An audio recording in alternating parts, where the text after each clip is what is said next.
মিম্মির গল্পের ঝুড়ি চ্যানেলে আপনাদের সবাইকে স্বাগত। শুরু করতে যাচ্ছি প্রখ্যাত কথা সাহিত্যিক হুমায়ুন আহমেদের উপন্যাস বৃষ্টিবিলাস। আজ শুনবেন উপন্যাসটির প্রথম পর্ব।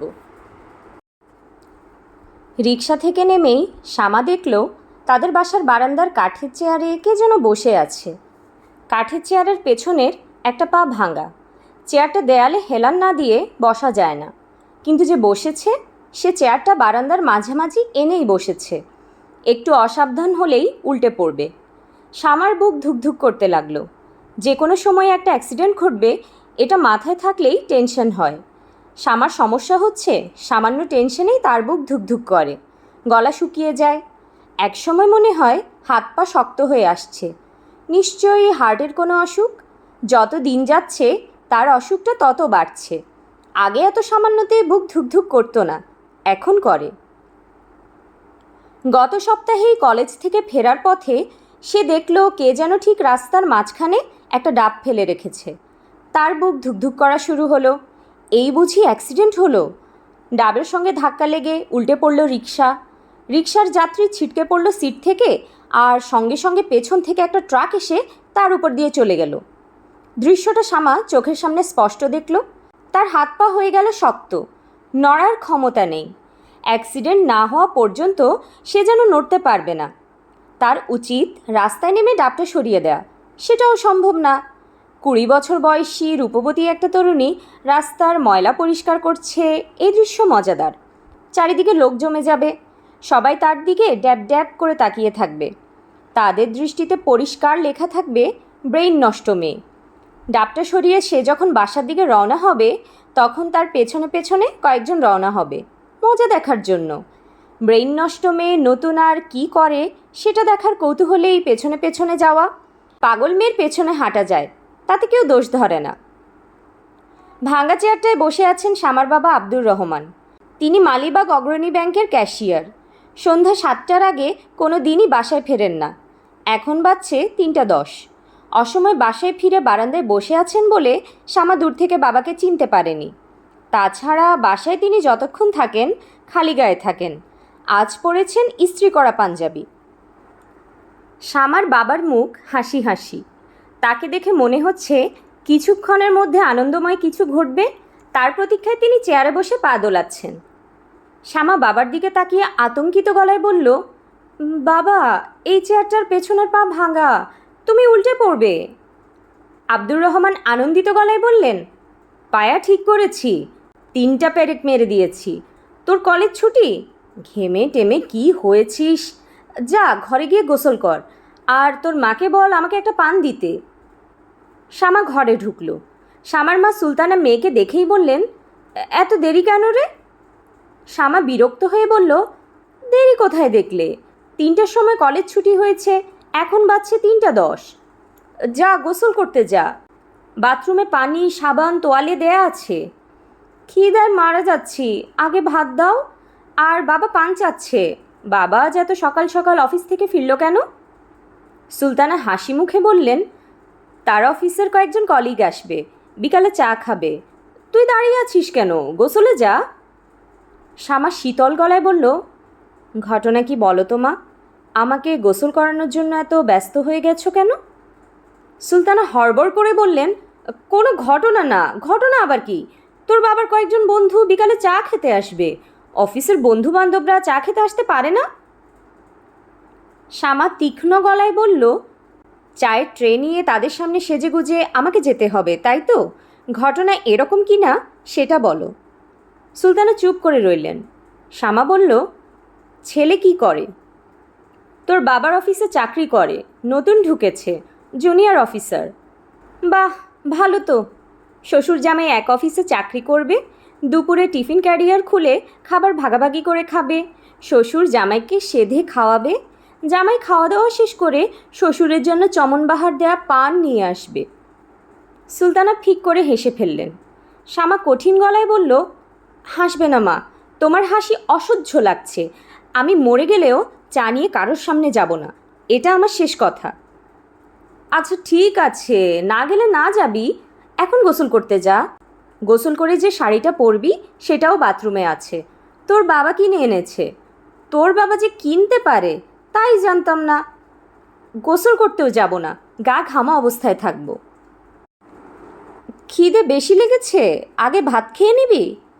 ভাত খাবো না, গেস্ট না আসা পর্যন্ত ছাদে দাঁড়িয়ে থাকবো, গায়ে আরও রোদ লাগাবো, রোদে গায়ের চামড়া জ্বালিয়ে ফেলবো। তোর যা ইচ্ছা করিস, একটু ঠান্ডা হও। লেবু শরবত খাবি? গরম থেকে এসেছিস, লেবু শরবত ভালো লাগবে। লেবু শরবত খাবো না। বাবা পান চাচ্ছে, এখনো পান দিচ্ছ না কেন? শ্যামা মার সামনে থেকে সরে গেল, ঢুকলো বাথরুমে। বাথরুমে গোসলের সরঞ্জাম সুন্দর করে সাজানো, বালতি ভর্তি পানি, নতুন একটা সাবান, এখনও মোড়ক খোলা হয়নি। সাবানের পাশে নতুন একটা টুথব্রাশ। বাথরুমের দড়িতে হালকা সবুজ রঙের তাঁতের শাড়ি ঝুলছে। এই শাড়িটা শ্যামার বাবা আজ কিনে এনেছেন। বাবার রুচি খুবই খারাপ, কটকটে রং ছাড়া কোনো রং তার চোখে ধরে না, কিন্তু এই শাড়ির রংটা ভালো। মাথায় পানি ঢালতে ঢালতে শ্যামার মনে হলো লাল কাচের চুড়ি থাকলে খুব ভালো হতো। সবুজ শাড়ির সঙ্গে হাত ভর্তি লাল চুড়ি খুব মানায়, সাদা শাড়ির সঙ্গে মানায় নীল চুড়ি। এ বাড়িতে পানির খুব টানাটানি, সাপ্লাইয়ের পানি ঝিরঝির করে 3-4 ঘন্টা এসেই বন্ধ। জমা করে রাখা পানি খুব সাবধানে খরচ করতে হয়। কেউ পানি বেশি খরচ করলে তার দিকে সবাই এমনভাবে তাকায় যেন চোখের সামনে মূর্তিমান পানি খেকো শয়তান। আজ শ্যামার সেই ভয় নেই, পুরো বালতি শেষ করলেও কেউ কিছু বলবে না। শ্যামা মনের আনন্দে মাথায় পানি ঢালতে লাগলো। ঠান্ডা পানিতে এত আরাম লাগছে। শ্যামার ধারণা গায়ে প্রচুর পানি ঢাললে শুধু যে শরীরের নোংরা দূর হয় তা না, মনের ময়লাও খানিকটা হলেও ধুয়ে চলে যায়। এজন্যেই মন ভালো লাগে। যে ছেলেটা তাকে দেখতে আসবে তাদের বাড়িতে প্রচুর পানি আছে তো। সবচেয়ে ভালো হয় যদি বাড়িতে বাথটাব থাকে। গরমের সময় বাথটাব ভর্তি করে সে পানি রাখবে। বরফের দোকান থেকে 4-5 কেজি বরফ এনে গুঁড়ো করে বাথটাবে ছেড়ে দেবে। কয়েকটা টাটকা গোলাপ কিনে গোলাপের পাপড়ি পানিতে ছেড়ে দিয়ে সে ডুবে থাকবে। হাতের কাছে টি পটে চা থাকবে, মাঝে মাঝে চায়ে চুমুক দেবে। ক্যাসেট প্লেয়ারে গান বাজতে পারে, নিশ্চয়ই বাথরুমে গান শুনতে ভালো লাগবে। অনেক মানুষই বাথরুমে ঢুকে দরজা বন্ধ করেই গান ধরে, ভালো না লাগলে নিশ্চয়ই ধরতো না। সুলতানা বাথরুমের দরজায় ধাক্কা দিলেন। অবাক হয়ে বললেন, শ্যামা, ভাত তরকারি সব ঠান্ডা হয়ে যাচ্ছে, এতক্ষণ কি করছিস? শ্যামা হালকা গলায় বলল, বালতির পানি সব শেষ হয়ে গেছে মা, আরও পানি লাগবে। আর পানি কোথায় পাবো? বাড়িওয়ালা চাচার ঘর থেকে আনাও, সারা গায়ে সাবান মেখে বসে আছি, পানি শেষ। আরেকটা কথা মা, যে ছেলেটা আমাকে দেখতে আসছে তার নাম কি? ছেলের নাম আতাউর। কি সর্বনাশ, খাতাউর আবার মানুষের নাম হয়? নাম শুনলেই মনে হয় খাতাউর সাহেব হাঁ করে আছেন খেয়ে ফেলার জন্য। খাতাউর না, আতাউর। শ্যামা, তো ইচ্ছে করে ফাজলামি করছিস, এইসব ঠিক না। পানি আনার ব্যবস্থা করো মা। আসল কথা বলতে ভুলে গেছি মা, শোনো, লাল চুড়ি আছে? তোমার ট্রাঙ্কে তো অনেক জিনিস আছে, খুঁজে দেখো তো লাল চুড়ি আছে নাকি, আমি লাল চুড়ি পরব। সুলতানা আনন্দের নিঃশ্বাস ফেললেন। মেয়ে সহজভাবে কথা বলছে। তিনি কাজের মেয়েকে বালতি দিয়ে পানি আনতে পাঠালেন। মেয়েটা শখ মিটিয়ে গোসল করুক। মেয়েদের অতি তুচ্ছ শখও সঙ্গে সঙ্গে পূরণ করতে হয়। মেয়েরা বাবা মায়ের সংসারে থাকে না, অন্য সংসারে চলে যায়। যে সংসারে যায় সেখানে সে হয়তো মুখ ফুটে শখের কথাটা বলতেও পারে না। অতিথিরা 5টার সময় উপস্থিত হলেন। তখন শ্যামার চুল বাঁধা হচ্ছে। চুল বেঁধে দিচ্ছে শ্যামার ছোট বোন এশা। এশা এবছর ক্লাস 10-এ উঠেছে। সে খুবই হাসি খুশি মেয়ে। গত 6 দিন ধরে কী কারণে যেন সে মুখ ভোঁতা করে আছে, কারোর সঙ্গেই কথাবার্তা বলছে না। এশার মুখ ভোঁতার রহস্য উদ্ধারের চেষ্টা কেউ করছে না, কারণ চেষ্টা করে লাভ নেই। এশা নিজ থেকে মুখ না খুললে কেউ তার মুখ খোলাতে পারবে না। লোকজন চলে এসেছে এই খবরটা দিল শ্যামার ছোট ভাই মন্টু। সে গত বছর এসএসসি পরীক্ষা দিয়েছিল, টাইফয়েড হয়ে যাবার কারণে পরীক্ষা শেষ করতে পারেনি। এবার আবারও দিচ্ছে। আগামী বুধবার থেকে তার পরীক্ষা শুরু। মন্টুর ধারণা এবারে পরীক্ষার মাঝখানে তার বড় কোনো অসুখ হবে, সে পরীক্ষা দিতে পারবে না। এরকম স্বপ্নও সে দেখে ফেলেছে। স্বপ্নে পরীক্ষার হল থেকে অ্যাম্বুলেন্সে করে তাকে সরাসরি হাসপাতালে নেওয়া হয়। হাসপাতালে ডাক্তাররা ছোটাছুটি শুরু করেন, কারণ তাকে রক্ত না দিলে সে মারা যাবে। কারো রক্তের সঙ্গে তার রক্ত মিলছে না। শেষে একজনের সঙ্গে রক্তের গ্রুপ মিলল, সেই একজন তাদের স্কুলের হেড স্যার। তিনি রক্ত দিতে এসে তাকে দেখে প্রচণ্ড ধমক দিয়ে বললেন, কিরে তুই এবছর পরীক্ষা দিচ্ছিস না, ফাজলামি করিস? মন্টু এসে ফিসফিস করে বলল, আপা এসে গেছে, 4 জন এসেছে। শ্যামা বিরক্ত গলায় বলল, 4 জন এসেছে খুব ভালো কথা, তুই ফিসফিস করছিস কেন? এর মধ্যে ফিসফিসানির কী আছে? ট্যাক্সি করে এসেছে। শুনে খুশি হলাম, ট্যাক্সি করেই তো আসবে, ঠেলাগাড়িতে করে তো আর আসবে না। নাকি তুই ভেবেছিলি ঠেলাগাড়িতে করে আসবে? অনেক মিষ্টি এনেছে, 5 প্যাকেট। সামনে থেকে যা তো, কানের কাছে বিজবিজ করবি না। কয় প্যাকেট মিষ্টি এনেছে দাঁড়িয়ে দাঁড়িয়ে গুনেছিস, শুনতেই তো লজ্জা লাগছে। মেহমানরা বসার ঘরে বসেছেন, তাদেরকে চা নাস্তা এখনও দেয়া হয়নি। আরও 2 জন নাকি আসবেন, তাদের জন্য অপেক্ষা। মজার গল্প হচ্ছে, হাসি শোনা যাচ্ছে। শ্যামা সেজেগুজে অপেক্ষা করছে। চা নিয়ে যেতে বললেই সে ট্রেতে করে চা নিয়ে যাবে। এই উপলক্ষে বাড়িওয়ালার বাসা থেকে সুন্দর একটা ট্রে আনা হয়েছে। ছোট্ট একটা সমস্যা হয়েছে, এক ধরনের চায়ের কাপ আছে 6টা, 4 জন গেস্ট আছেন, আরও 2 জন আসবেন, 6টা কাপ হয়ে গেল। আব্দুর রহমান সাহেবকে চা দিতে হবে, তার জন্য একটা কাপ লাগবে। তারা হয়তো শ্যামাকেও চা খেতে বলবেন, আরও 2টো ভালো কাপ দরকার। সুলতানা খুব দুশ্চিন্তার মধ্যে আছেন। তিনি ঠিক করেছেন মেহমানদের কোনো বাইরের খাবার দেবেন না, সব খাবার ঘরে তৈরি হবে। তিনি কলিজার সিঙ্গারা বানানোর চেষ্টা করছেন। সিঙ্গারার 3টা কোনা ঠিকমতো উঠছে না। সিঙ্গারা তিনি আগেও বানিয়েছেন, তখন ঠিকই কোনা উঠেছে। এখন কেন উঠছে না? বিয়েতে কোনো অলক্ষণ নেই তো? আজ সকালবেলা বেশ কয়েকবার তিনি এক শালিক দেখেছেন। এক শালিকের ব্যাপারটা অনেকেই বিশ্বাস করে না, তিনি খুব করেন। ছোটবেলা থেকেই তিনি লক্ষ্য করেছেন, যতবার এক শালিক দেখেছেন ততবারই ঝামেলা হয়েছে। এশা এসে মাকে সাহায্য করার জন্য বসল। এশার মুখ আগের চেয়েও গম্ভীর, চোখ ফোলা ফোলা, মনে হয় কেঁদে টেঁদে এসেছে। এশার কী হয়েছে কে জানে? এমন চাপা মেয়ে, ভয়ঙ্কর কিছু ঘটে গেলেও সে মুখ খুলবে না। সুলতানা বললেন, কি সমস্যা হয়েছে দেখ না, সিঙ্গারার কোনা উঠছে না। এশা বলল, খেতে ভালো হলেই হলো, কোনা ওঠার দরকার নেই। দোকানের সিঙ্গারায় লোকজন কোনা খোঁজে, ঘরের সিঙ্গারায় খোঁজে না। সুলতানা বললেন, একটা খেয়ে দেখ। খেতে ইচ্ছে করছে না। তোর কি কোনো কারণে মন টন খারাপ? না। এক কথা 5 লক্ষবার জিজ্ঞেস করো না তো মা, আমার মন খারাপ কি না এটা তুমি এই কদিনে 5 লক্ষবারের বেশি জিজ্ঞেস করে ফেলেছ। সুলতানা ছোট্ট নিঃশ্বাস ফেলে বললেন, শ্যামা কী করছে? খাটে বসে আছে। সাজার পর তাকে কেমন দেখাচ্ছে রে? পরীদের রানীর মতন লাগছে। সুলতানা তৃপ্তির হাসি হাসতে হাসতে বললেন, শ্যামাকে যেই দেখবে সেই পছন্দ করবে। মাঝে মাঝে ওর দিকে তাকালে বুকে ধাক্কার মতন লাগে। ভেবেই পাই না এত সুন্দর মেয়ে আমার পেটে জন্মালো কিভাবে। এশা বলল, আপা বেশি সুন্দর, বেশি সুন্দরকে আবার মানুষ পছন্দ করে না।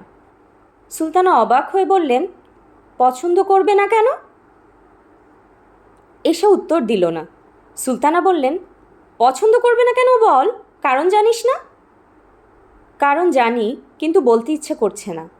মা শোনো, তুমি আর বাবা, তোমরা 2 জন কি আসলেই চাও যে ছেলেটা এসেছে তার সঙ্গে আবার বিয়ে হোক? তোর বাবা চায়, তার ধারণা ছেলেটা খুবই ভালো, অসম্ভব ভদ্র বিনয়ী, ফ্যামিলিও ভালো। ছেলের অবশ্যই বাবা নেই, কিছুদিন হলো মারা গেছেন। শ্যামা শ্বশুরের আদর পাবে না। তোরা তো জানিস না, শ্বশুরের আদর বাপের আদরের চেয়েও বেশি হয়। আপা যেভাবে সাজগোজ করেছে, এভাবে সাজগোজ করে থাকলে কিন্তু ওরা আপাকে পছন্দ করবে না। আপার উচিত খুব সাধারণ একটা শাড়ি পরে ওদের সামনে যাওয়া, চোখে কাজল, ঠোঁটে লিপস্টিক, এইসব কিচ্ছু না। কি বলছিস তুই? কোনো রকম সাজগোজ ছাড়া আপা যখন ওদের সামনে দাঁড়াবে, তারা বলবে, বাহ কি সহজ সরল সাধারণ একটা মেয়ে। বউ হিসেবে সবাই সাধারণ মেয়ে খোঁজে। আপার ঠোঁটে লিপস্টিক, গালে পাউডার, কোনো কিছুরই দরকার নেই। গোসল করে আপা যখন ভেজা চুলে বের হলো, তখন তাকে কী যে সুন্দর লাগছিল, লক্ষ্য করনি? সুলতানা অবাক হয়েই মেয়ের দিকে তাকালেন। তার কাছে খুব অদ্ভুত লাগছে। মনে হচ্ছে এই যেন সেদিন মেয়েটা ছোট্ট ছিল, সারা রাত ওয়া ওয়া করে কাঁদত, মুখে দুধ গুজে দিলেও কান্না থামত না। দুধ খাচ্ছে, ফাঁকে ফাঁকে কাঁদছে, কান্নাটা যেন তার বিশ্রাম। আর আজ সেই মেয়ে গুটগুট করে কি সুন্দর কথা বলছে, কথাগুলি মনে হচ্ছে সত্যি। এসা বলল, মা, আপাকে সাধারণ ঘরে পরার একটা শাড়ি পরতে বলবো? বল, তোর বাবা আবার রাগ না করে, শখ করে একটা শাড়ি কিনে এনেছে। বাবা কিছু বুঝতে পারবে না, বাবা খুব টেনশানে আছে তো, টেনশানের সময় মানুষ কিছু বুঝতে পারে না। বাবা ভালো মতো আপার দিকে তাকাবেই না। মেয়েরা যখন বড় হয়ে যায় তখন বাবারা মেয়েদের দিকে কখনো ভালো মতো তাকায় না, বাবাদের মনে হয় তাকাতে লজ্জা করে। সুলতানা ছোট মেয়ের কথা শুনে মুগ্ধ হয়ে গেলেন। এই মেয়েটার ভালো বুদ্ধি আছে। মেয়েটার বুদ্ধির খবর এই পরিবারে আর কেউ জানে না, শুধু তিনি জানেন। এই নিয়ে তার দুশ্চিন্তাও আছে। মেয়েদের বেশি বুদ্ধি ভালো না, বেশি বুদ্ধির মেয়ে কখনো সুখী হয় না। সংসারে যে মেয়ের বুদ্ধি যত কম সে তত সুখী। শ্যামা খুব সহজ ভঙ্গিতেই চায়ের ট্রে নিয়ে ঢুকল। সে ধরেই নিয়েছিল ঘরে ঢোকা মাত্র সবাই একসঙ্গে তার দিকে তাকাবে এবং সঙ্গে সঙ্গে তার হাত পা শক্ত হয়ে যাবে। দেখা গেল সবাই তার দিকে তাকালো না। আতাউর নামের ছেলেটা মাথা নিচু করেই বসেছিল, সে মাথাটা আরও খানিকটা নিচু করে ফেলল। শ্যামা তার দিকে এক ঝলক তাকালো। এক ঝলকে তার অনেকখানি দেখা হয়েছে। ছেলেটা ছায়ার কচু গাছের মতন ফর্সা, হাতের নীল নীল শিরা বের হয়ে আছে, অতিরিক্ত রোগা, ঘুমের সমস্যা মনে হয় আছে। চোখের নিচে কালি, বাম চোখের নিচে বেশি কালি, ডান চোখে কম। মাথায় অনেক চুল আছে। চেহারা ভালো, গোঁফ নেই, এটাও ভালো। পুরুষ মানুষের নাকের নিচে গোঁফ দেখলেই শ্যামার গা শিরশির করে, মনে হয় ঘাপটি মেরে মাকড়সা বসে আছে, তাড়া দিলেই নাকের ফুটো দিয়ে ঢুকে যাবে। কালো আচকান পরা মুখ ভর্তি দাড়ি এক ভদ্রলোক শ্যামার দিকে তাকিয়ে বললেন, এই যে মা, আমাদের জন্য চা নিয়ে চলে এসেছো, কেমন আছো গো মা? শ্যামা বলল, জি আমি ভালো আছি। বসো মা, তুমি আমার পাশে বসো, এমন সুন্দর কন্যা পাশে নিয়ে বসাও এক ভাগ্যের ব্যাপার। আচকান পরা ভদ্রলোক সরে গিয়ে শ্যামার জন্য জায়গা করলেন। শ্যামা সহজ গলায় বলল, আমি খাবারটা হাতে হাতে দিয়ে নিই, তারপর বসি। ঠিক আছে মা, ঠিক আছে, আগে কাজ, তারপর বসা, তারপর আলাপ। আর এই জগতে খাওয়ার চেয়ে বড় কাজ তো কিছু নেই, কি বলেন আপনারা? কেউ কিছু বলল না, শুধু আতাউর নামের ছেলেটা কাশতে লাগলো। শ্যামা মনে মনে বলল, এই যে আতাউর ভাইয়া, আপনার এই কাশি ঠান্ডার কাশি না যক্ষা টক্ষা আছে? প্লেটে খাবার বাড়তে বাড়তে শ্যামা ভাবল, খাবারের প্লেট সবার আগে যিনি মুরব্বি তার হাতে দেয়া দরকার। তা না করে সে যদি যক্ষা রোগী খাতাউরের হাতে দেয় তাহলে কেমন হয়? যক্ষা রোগী নিশ্চয়ই ভাবছে না তাকে প্রথম দেয়া হবে, তার কাশি আরও বেড়ে যাবে। আচকান পরা মৌলানা বেশি ফটফট করছে। মৌলানার ফটফটানি কিছুক্ষণের জন্য হলেও কমবে। মৌলানা হয়তো মনে মনে বলবে, নাউজুবিল্লাহ, মেয়েটা তো মহানির্লজ্জ। বলুক যার যা ইচ্ছা। শ্যামা খাবারের প্লেট আতাউরের দিকে বাড়িয়ে দিয়ে খুবই স্বাভাবিক গলায় বলল, আপনার কি ঠান্ডা লেগেছে? এত কাশছেন কেন? শ্যামা যা ভেবেছিল তাই হলো। আচকান পরা মৌলানা হকচকিয়ে গেলেন। তিনি শ্যামার দিকে চোখ বড় বড় করে তাকাচ্ছেন। যক্ষা রোগীর কাশি কিছুক্ষণের জন্য হলেও থেমেছে। শ্যামার বাবাও অবাক হয়ে মেয়ের দিকে তাকিয়ে আছেন। মনে হচ্ছে ঘটনা কী ঘটছে তিনি বুঝতে পারছেন না। আচকান পরা মৌলানা নিজেকে সামলে নিয়ে বললেন, মা শোনো, পুরুষ মানুষের কাশিকে তুচ্ছ করতে নাই। পুরুষ মানুষ চেনা যায় কাশি দিয়ে। কথায় আছে, ঘোড়া চিনি কানে, রাজা চিনি দানে, কন্যা চিনি হাসে, পুরুষ চিনি কাশে। আতাউরকে চিনতেছি তার কাশিতে, আর তোমারে চিনতেছি তোমার হাসিতে। হা হা হা হা। শ্যামা লক্ষ্য করল সবাই হাসতে শুরু করেছে, এমনকি তার বাবাও হাসছেন, যিনি কখনো হাসেন না, কারণ হাসিকে তিনি চারিত্রিক দুর্বলতা বলে মনে করেন। সবাই হাসছে, শুধু যক্ষা রোগীর মুখে কোনো হাসি নেই, সে মাথা আরও নিচু করে ফেলেছে। কালো আচকান পরা মৌলানা পাত্রের মেজ চাচা সৈয়দ আওলাদ হোসেন নেত্রকোনা কোর্টে ওকালতি করেন। তিনিই পাত্রের অভিভাবক। বিয়ের কথাবার্তার সময় পাত্রের অভিভাবকরা ক্রমাগত কথা বলেন, সৈয়দ সাহেব তার ব্যতিক্রম নন। তিনি দাড়ি কমা ছাড়াই কথা বলে গেলেন এবং বিদায়ের আগে অত্যন্ত নাটকীয় ভঙ্গিতে বললেন, যাবার আগে একটা কথা বলে যাই। কন্যা আমাদের সবারই অত্যন্ত পছন্দ হয়েছে, আলহামদুলিল্লাহ। শুধু কন্যা পছন্দ হয়েছে বললে ভুল হবে, কন্যার পিতাকেও পছন্দ হয়েছে। বেয়ান সাহেবের সাথে দেখা হয় নাই, তার রান্না পছন্দ হয়েছে। সিঙ্গাড়া অনেক জায়গায় খেয়েছি, এরকম স্বাদের সিঙ্গাড়া খাইনি। বেয়ান সাহেবকে দূর থেকে জানায় অন্তরের অন্তঃস্থল থেকে মোবারকবাদ। এখন বিবাহ নিয়ে দুটা কথা। আমি সবচেয়ে খুশি হতাম আজকে রাতেই বিবাহ দিতে পারলে। সেটা সম্ভব না, আমাদের নিজেদের কিছু আয়োজন আছে। আমরা তো শহরের লোক না, গ্রামের লোক। বিয়ে শাদি সবাইকে নিয়ে দিতে হয়, কাজেই বিবাহ হবে ইনশাল্লাহ আষাঢ় মাসে। আব্দুর রহমান সাহেব, আপনার কিছু বলা থাকলে বলেন। আব্দুর রহমান সাহেব বিনীত ভঙ্গিতে বললেন, আপনারা যা ঠিক করবেন তাই হবে, এই মেয়ে এখন আপনাদের মেয়ে। আওলাদ হোসেন সবগুলি দাঁত বের করে দিয়ে বললেন, আলহামদুলিল্লাহ, এই যে আপনি বললেন আপনাদের মেয়ে, এতে সব কথা বলা হয়ে গেল। মেয়ে তো আমাদের অবশ্যই আপনাদের বাড়িতে থাকতে দিয়েছি, হা হা হা হা। আওলাদ সাহেব আচকানের পকেট থেকে আংটি বের করে শামার আঙ্গুলে পরিয়ে দিলেন। শুধু আংটি না, আংটির সঙ্গে খামে ভর্তি টাকাও আছে, 1001 টাকা। আওলাদ সাহেব বললেন, এই যে 1001 টাকা দিলাম, এর একটা ইতিহাস আছে। ইতিহাস না বললে বুঝবেন না, হয়তো ভাবছেন টাকা কেন দিচ্ছে, ছোট লোক নাকি। এখন ইতিহাসটা বলি। আজ আমাদের খুবই গরিবী হালত, সবসময় এরকম ছিল না। আমাদের পূর্বপুরুষরা ছিল ঈশ্বরগঞ্জের নোয়ানি জমিদার। তাদের নিয়ম ছিল কন্যাকে 1001টা আশরাফি দিয়ে মুখ দেখা। এই নিয়ম তো এখন আর সম্ভব না, তারপরেও পুরনো স্মৃতি ধরে রাখা। শ্যামা বাবার চোখের ইশারায় তার হবু চাচা শ্বশুরকে পা ছুঁয়ে সালাম করে বোকার মতো দাঁড়িয়ে রইল। তার কাছে মনে হচ্ছে সে একটা নাটকে পাঠ করছে, যে নাটকে তার চরিত্রটা খুবই গুরুত্বপূর্ণ, কিন্তু কোনো সংলাপ নেই। পরিচালক তাকে বুঝিয়েও দেননি স্টেজে উঠে কী করতে হবে। 1001 টাকা ভর্তি খামটা হাতে নিয়ে দাঁড়িয়ে থাকতে তার খুবই অস্বস্তি লাগছে। এটা যদি কোনো হাসির নাটক হতো তাহলে সে খাম খুলে টাকাগুলো বের করে গুনতে শুরু করত এবং একটা নোট বের করে বলতো, এই নোটটা ময়লা, বদলে দিন। কিন্তু এটা কোনো হাসির নাটক না, খুবই সিরিয়াস নাটক। নাটকের কেন্দ্রীয় চরিত্রের একজন ঈশ্বরগঞ্জের নোয়ানি জমিদারের উত্তরপুরুষ সৈয়দ ওয়ালিউর রহমান এখন আবেগে আপ্লুত হয়ে কাঁদছেন এবং রুমালে চোখের পানি মুছছেন। নাটকের আরেক চরিত্র শামার বাবা আব্দুর রহমান সাহেবের চোখেও পানি। অন্যান্য পার্শ্ব চরিত্রেরাও উকিঝুঁকি দিচ্ছে।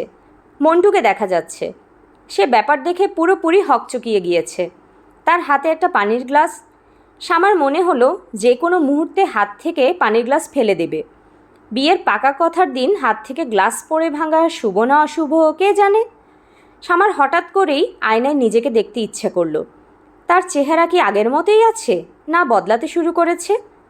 ছেলেদের চেহারা সমগ্র জীবনে খুব একটা পাল্টায় না, কিন্তু মেয়েদের চেহারা পাল্টাতে থাকে। কুমারী অবস্থায় থাকে একরকম চেহারা, বিয়ের কথাবার্তা ঠিক হবার সময় হয় অন্য একরকম চেহারা, বিয়ের পর আরেক রকম চেহারা, মা হবার পর চেহারা আবার পাল্টায়, যখন শাশুড়ি হয় তখন আরেক দফা চেহারা বদল। আব্দুর রহমান সাহেব ভেতরের বারান্দায় রাখা দুটো বেতের চেয়ারের একটায় বসে আছেন, অন্যটায় বসে আছেন সুলতানা। আব্দুর রহমান সাহেবের হাতে জ্বলন্ত সিগারেট। তিনি সিগারেট খান না। আজ বিশেষ দিন উপলক্ষে মন্টুকে দিয়ে 3টা সিগারেট আনানো হয়েছে। তাকে দেখে মনে হচ্ছে সিগারেট টেনে তিনি খুবই মজা পাচ্ছেন। সুলতানা বললেন, চা খাবে? আব্দুর রহমান তৃপ্তির নিঃশ্বাস ফেলে বললেন, চা 1 কাপ খাওয়া যায়, তোমার চা বানানোর দরকার নেই। বড় মেয়েকে বলো 1 কাপ চা বানিয়ে আনুক। বিয়ে হয়ে যাচ্ছে, কাজকর্ম শিখবে না?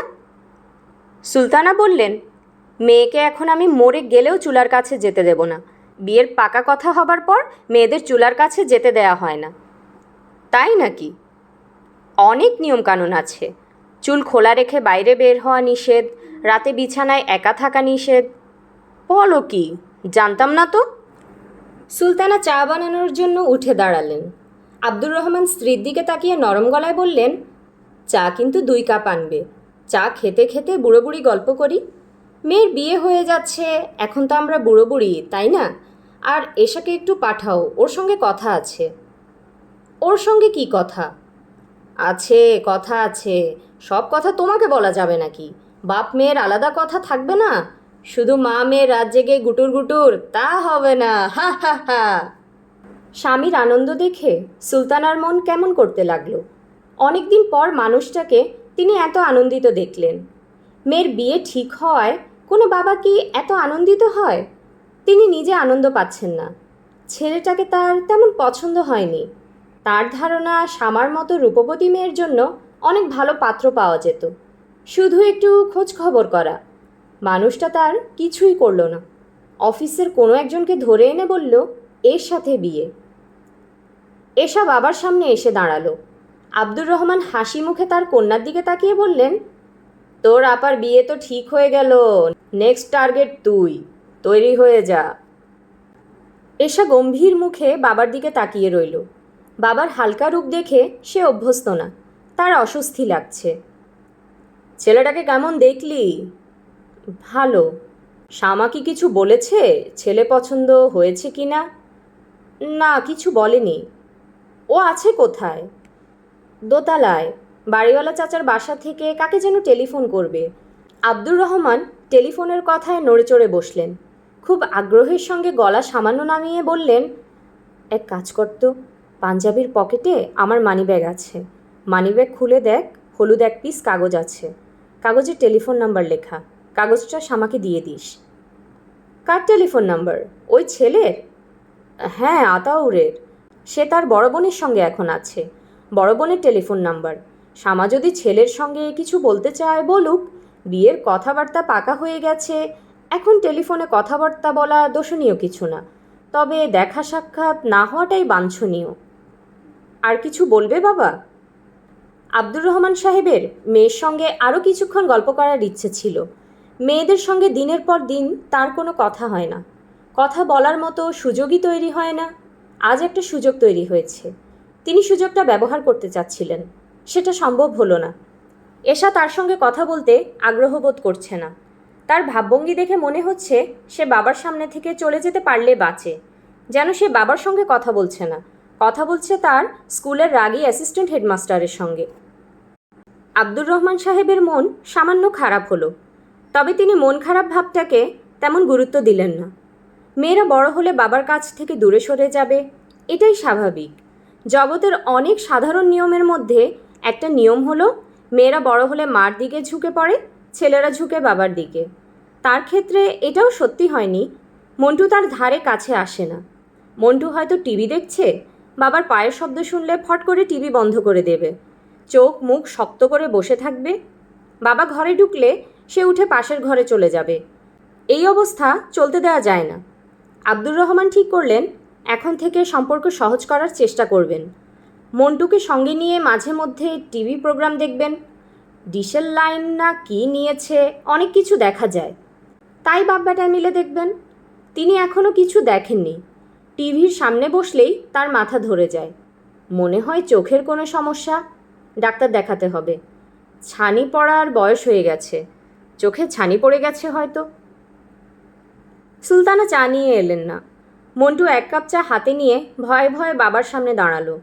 সে চায়ের কাপটা বাবার হাতে দেবে না মেঝেতে নামিয়ে রাখবে সেটা বুঝতে পারছে না। বাবার সামনে কোনো টেবিল নেই। আব্দুর রহমান ছেলের হাত থেকে কাপ নিতে নিতে বললেন, তোর মা কোথায়? রান্না করছেন। আব্দুর রহমান বিরক্ত বোধ করলেন। ছেলেকে দিয়ে চা পাঠানো ঠিক হয়নি। বাবাকে চা নাস্তা দেওয়া মেয়েদের কাজ, ছেলেকে দিয়ে এইসব কাজ করালে ছেলেদের মধ্যে মেয়েলি ভাব চলে আসে। আজকাল একটা কথা খুব শুনতে পাচ্ছেন, ছেলে মেয়ে বলে আলাদা কিছু নেই, ছেলেও যা মেয়েও তা। খুবই হাস্যকর কথা বলে তার মনে হয়। ছেলে মেয়ে যদি একই হয় তাহলে ছেলেগুলো মেয়েদের মতন শাড়ি ব্লাউজ পরে না কেন? মন্টু চলে যাচ্ছিল। আব্দুর রহমান বললেন, এই তোর পড়াশোনা কেমন হচ্ছে রে? মন্টু বাবার দিকে তাকালো না, চলে যেতে যেতে বলল, ভালো। তার একটাই ভয়, বাবা যদি ডেকে কিছু জিজ্ঞেস করে বসেন। আব্দুর রহমান চায়ের কাপে চুমুক দিয়ে দ্বিতীয় সিগারেটটা ধরালেন। এবারে চা ভালো হয়নি, তিতা তিতা লাগছে। সিগারেট টেনেও মজা পাচ্ছেন না, মনে হচ্ছে ড্যাম্প সিগারেট। সামাদের বাড়িওয়ালা মুতালিব সাহেবের বয়স ৫৫। তিনি চুলে কলপ দিয়ে রঙিন শার্ট পরে বয়সটাকে কমিয়ে রাখার নানান চেষ্টা চালিয়ে যাচ্ছেন। তেমন কোনো লাভ হচ্ছে না। বয়স মোটেই কম দেখাচ্ছে না, বরং যা বয়স তার চেয়েও বেশি দেখাচ্ছে। এই বয়সে কারোরই সব দাঁত পড়ে না, তার প্রায় সব দাঁতই পড়ে গেছে। সামনের পাটির দুটো দাঁত ছিল, বাঁধানো দাঁত ফুল সেট থাকলে অনেক সুবিধা। এই রকম বুঝিয়ে ডাক্তার সেই দুটো দাঁতও ফেলে দিয়েছে। ঘুম থেকে উঠে তিনি বাঁধানো দাঁত পড়েন। তার কাছে মনে হয় তিনি কলকবজা মুখে নিয়ে বসে আছেন। তার ডায়াবেটিস ধরা পড়েছে। ডাক্তাররা বলে দিয়েছে প্রতিদিন খুব কম করে হলেও 1 থেকে 1.5 ঘন্টা হাঁটাহাঁটি করতে হবে। তিনি হাঁটাহাঁটি করতে পারছেন না, কারণ মাস 3 হলো ডান পায়ের হাঁটু বাঁকাতে পারছেন না। হাঁটু বাঁকাতে মালিশ ও চিকিৎসা চলছে, কোনো লাভ হচ্ছে না, বরং ক্ষতি হচ্ছে। হাঁটু শক্ত হয়ে যাচ্ছে। চিকিৎসার আগে সামান্য বাঁকত, এখন তাও বাঁকছে না। একটা লোহার মতো শক্ত পা নিয়ে ল্যাংচাতে ল্যাংচাতে তিনি নিশ্চয়ই মর্নিং ওয়াক বা ইভিনিং ওয়াক করতে পারেন না। তিনি একটা হুইল চেয়ার কিনেছেন। বেশিরভাগ সময় হুইল চেয়ারে বসে বারান্দার এক মাথা থেকে আরেক মাথা যান, আবার ফিরে আসেন। সময় কাটানোর জন্য একটা বাইনোকুলার কিনেছেন। বাইনোকুলার চোখে দিয়ে রাস্তার লোক চলাচল দেখেন। বাইনোকুলার চোখে লাগালেই রাস্তার লোকজন চোখের সামনে চলে আসে। তখন তাদের সঙ্গে গম্ভীর গলায় কথাবার্তা বলেন। এই যে চশমাওয়ালা, মাথাটা বাঁকা করে আছেন কেন? ঘাড়ে ব্যথা? রাতে বেকায়দায় ঘুমিয়েছিলেন? ভদ্রলোক বাড়িতে একা থাকেন। স্ত্রীর সঙ্গে বনিবনা হয়নি বলে 15 বছর আগে ডিভোর্স হয়ে গেছে। তিনি নিজে ডিভোর্সের পক্ষপাতী ছিলেন না। তাদের 7 বছর বয়সের একটা মেয়ে আছে। ডিভোর্স হলে মেয়েটা যাবে কোথায়? কিন্তু মুত্তালিব সাহেবের স্ত্রী হেলেনা খাওয়া দাওয়া বন্ধ করে দিলেন। উকিল এনে ডিভোর্সের ব্যবস্থা না করা পর্যন্ত তিনি অন্ন স্পর্শ করবেন না। হেলেনা ডিভোর্সের 2 বছরের মাথায় আবারও বিয়ে করেছেন। দ্বিতীয় স্বামীর সঙ্গে তার জীবন সুখেই কাটছে বলে মনে হয়। এই ঘরে ছেলে মেয়ে হয়েছে, 2 ছেলে 1 মেয়ে। বিস্ময়কর মনে হলেও সত্যি, তিনি প্রায় তার প্রাক্তন স্বামীর সঙ্গে টেলিফোনে কথা বলেন। মুত্তালিব সাহেবের একটাই মেয়ে, মীনাক্ষী। হেলেনার দ্বিতীয় বিয়ের পর তিনি মীনাক্ষীকে জোর করে নিজের কাছে রেখে দেন। মীনাক্ষীর বয়স তখন 8। সে এমনই কান্নাকাটি শুরু করে যে তিনি নিজেই মেয়েকে তার মার কাছে রেখে আসেন এবং হুঙ্কার দিয়ে বলেন, তোকে যদি আমার বাড়ির ত্রিসীমানায় দেখি তাহলে কিন্তু কাঁচা খেয়ে ফেলবো। আর খবরদার আমাকে বাবা ডাকবি না। গোঁফওয়ালা যে ছাগলটার সঙ্গে তোর মার বিয়ে হয়েছে তাকে বাবা ডাকবি, আমাকে নাম ধরে ডাকবি, মিস্টার মুতালিব ডাকবি। ফাজিল মেয়ে। সে মীনাক্ষী এখন থাকে স্বামীর সঙ্গে নিউ অরলিন্সে। টেলিফোনে বাবার খোঁজ খবর প্রায়ই করে। মুতালিব সাহেব কখনো টেলিফোন করেন না, কারণ তিনি মেয়ের টেলিফোন নাম্বার বা ঠিকানা জানেন না, কখনো জানার আগ্রহ বোধ করেননি। ভদ্রলোক যৌবনে নানা ধরনের ব্যবসা বাণিজ্য করেছেন, কোনোটিই তেমন জমেনি। জীবনের শেষ বেলায় তাঁর সঞ্চয় অতীশ দীপঙ্কর রোডে দোতলা একটি বাড়ি, 1300 সিসির লাল রঙের একটা টয়োটা এবং ব্যাংকে কিছু ফিক্সড ডিপোজিট। একসময় ভেবেছিলেন ফিক্সড ডিপোজিটের সুদের টাকায় জীবনটা কাটিয়ে দিতে পারবেন। এখন তা ভাবছেন না, প্রায়ই তাকে মূল সঞ্চয়ে হাত দিতে হচ্ছে। মুত্তালিব সাহেব শামা মেয়েটিকে অত্যন্ত পছন্দ করেন। কোনো এক বিচিত্র কারণে তিনি চান না তার পছন্দের কথাটা শামা জানুক। শামার সঙ্গে দেখা হলেই তিনি তটস্থ হয়ে থাকেন। তার একটাই চিন্তা, অস্বাভাবিক মমতার ব্যাপারটা তিনি কিভাবে গোপন রাখবেন। তার ধারণা এই কাজটা তিনি অত্যন্ত সুন্দরভাবেই করছেন। বাস্তবে সেরকম না। শামা ব্যাপারটা খুব ভালো মতো জানে। বিকেলে শামাকে দোতলায় উঠতে দেখে তিনি ধমকের গলায় বললেন, টেলিফোন করতে এসেছিস? তোকে 100 বার বলেছি এটা পাবলিক টেলিফোন না। শামা বলল, টেলিফোন করতে আসিনি, আপনার পায়ের অবস্থা জানতে এসেছি। পায়ের অবস্থা কি? হাঁটু কি বাঁকা হচ্ছে না আগের মতোই আছে? মুত্তালিব সাহেব জবাব দিলেন না। শামা বলল, এরকম রাগে রাগে মুখ করে বসে আছেন কেন? মুত্তালিব সাহেব বিরক্ত মুখে বললেন, মাথা ধরেছে। তুই কথা বলিস না তো? তোর ক্যানক্যানে গলা শুনে মাথা ধরা আরও বেড়ে যাচ্ছে। তুই যে জন্য এসেছিস সেটা শেষ করে বিদায় হ। আমি কি জন্য এসেছি? টেলিফোন করতে এসেছিস। ত্রিনা ফ্রিনা কতগুলো মেয়ে বান্ধবী ভালো জুটিয়েছিস, বেয়াদবের এক শেষ। আপনার সঙ্গে কি বেয়াদবি করলো? রাত 11:30টার সময় টেলিফোন করে বলে, আপনাদের একতলায় যে থাকে শামা নাম, তাকে একটু ডেকে দিন তো। কোনো সালাম আলাইকুম নেই, কিচ্ছু নেই। আপনি কি করলেন? খট করে টেলিফোন রেখে দিলেন? আমি বললাম রাত 11:30 বাজে, এটা আড্ডার সময় না, ঘুমাতে যাবার সময়। বিছানায় যাও, ঘুমাবার চেষ্টা করো। এটা বলেই খট করে টেলিফোন রেখে দিলেন? খট করে রাখলাম না, যেভাবে রাখতে হয় সেভাবেই রাখলাম। তুই দুনিয়ার মানুষকে আমার টেলিফোন নাম্বার দিচ্ছিস, এটা ঠিক না। হার দেব না। যাদেরকে দিয়েছিস তাদেরকে বলে দিবি কখনো যেন এই নাম্বারে তোকে খোঁজ না করে। আচ্ছা, বলে দেব। আপনি দয়া করে রাতে দাঁত কিরমির করবেন না, আপনার ফলস দাঁত খুলে পড়ে যাবে।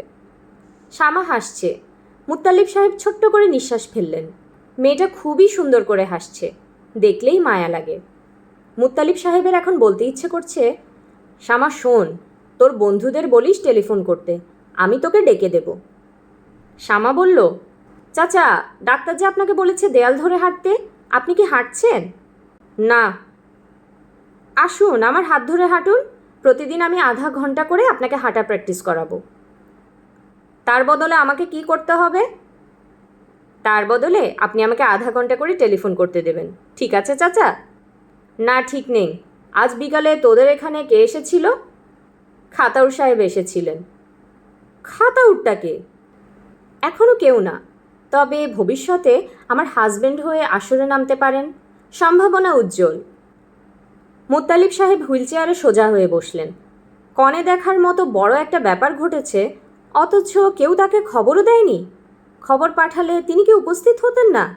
হাঁটুতে সমস্যা, তাই বলে হাঁটাহাঁটি তো পুরোপুরি বন্ধ না। ছেলে কি করে? বাবার অফিসে চাকরি করে। দেশ কোথায়? দেশ হলো বাংলাদেশ। কোন জেলা, গ্রামের বাড়ি কোথায়? জানি না। ছেলের নাম সত্যি সত্যিই খাতাউর? জি না, ভালো নাম আতাউর, তবে সব মহলে খাতাউর নামে পরিচিত। শামা আবারও হাসছে। মুত্তালিব সাহেব শামার দিকে মন খারাপ করে তাকিয়ে আছেন। হাসি খুশি এই মেয়েটা বিয়ের পর নিশ্চয়ই তার কাছে আসবে না, সহজ ভঙ্গিতে গল্প করবে না। চাচা, আমি কি আজ শেষবারের মতন আপনার টেলিফোনটা ব্যবহার করতে পারি? আমার যে বিয়ে ঠিক হয়ে গেছে, এই খবরটা বন্ধুদের দেব। মুত্তালিব সাহেব শার্টের পকেট থেকে টেলিফোনের চাবি বের করে দিলেন। তিনি তার টেলিফোন সবসময় তালা বন্ধ করে রাখেন। শামা সবসময় খুব আয়োজন করে টেলিফোন করে। টেলিফোন সেটের পাশেই ইজি চেয়ার।